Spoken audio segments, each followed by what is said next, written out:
I think this should be a good story for a lot of you guys. I'm going to be talking about just relationships. So one of the relationships that I had with my children and how that can relate to relationships in your business and your business life. And maybe this might be for you.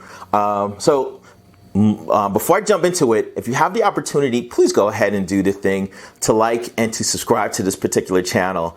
If you want to comment below, please go ahead and do the thing and comment along with me as I tell the story. Anyway, this last summer was a great summer. We got to spend a lot more time, as most of you have, with our family and our family pod. And it allowed us to really explore our children a little bit differently, to see their personalities. I remember growing up and seeing all these stories, even in all the sitcoms, the dad or the mom has that conversation with their kid. They're going on a walk. Little Timmy, when I was your age, I did this. Well, I thought I was going to have conversations like that with our children.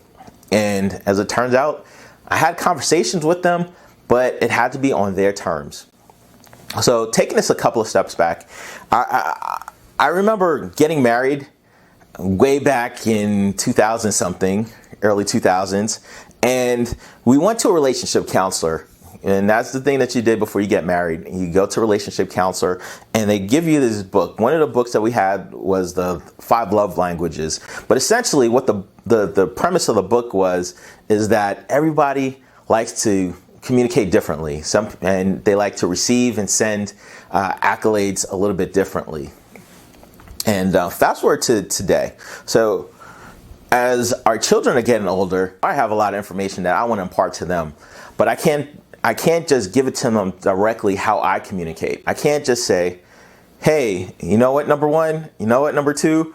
This is what it is, and this is how you should do it. Because they won't receive that information as you're giving out. It may come out as a lecture, it may come out as rude, they may know it all. And so you have to communicate on their terms. And I was just thinking about how I used video games to communicate with our children. So I don't know about you, but our children are huge into Roblox and into Minecraft.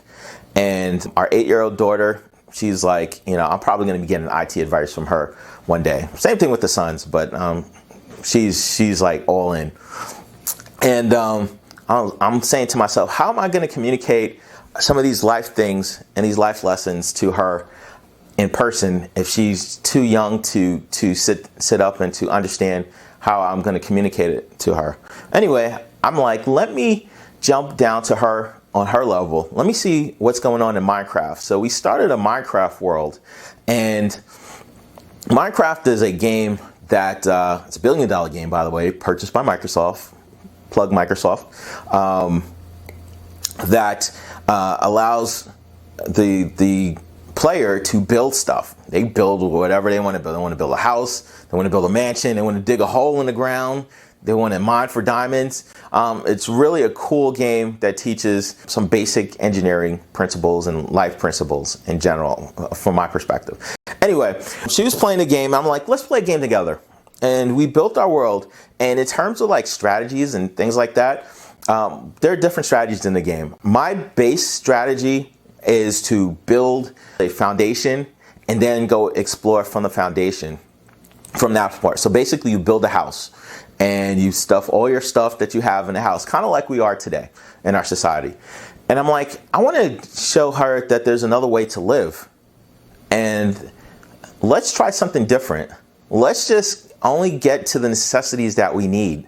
Let's build a bed. Let's build a crafting table so we can make some of the advanced stuff that we need to make.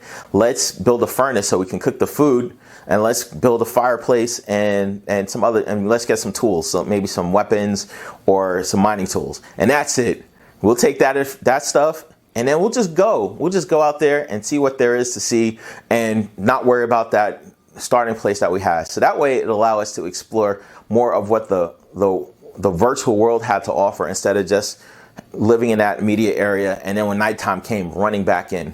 And that was such a profound thing for me. as a dad, because now we're able to communicate on her terms, and she's telling me, hey dad, you need to do this, or why don't we go back in here and do this? Oh, actually this is much better in terms of situations. And we're able to actually play out some real life scenarios, you know, and people exploring life and exploring the world. And I thought that was extremely amazing and powerful, and I'm probably able to reach her a lot more than I would have had I just sat down and had a lecture and said, don't talk to strangers, don't pet the puppy, don't take the chewing gum out the man's hand, out the stranger's hand.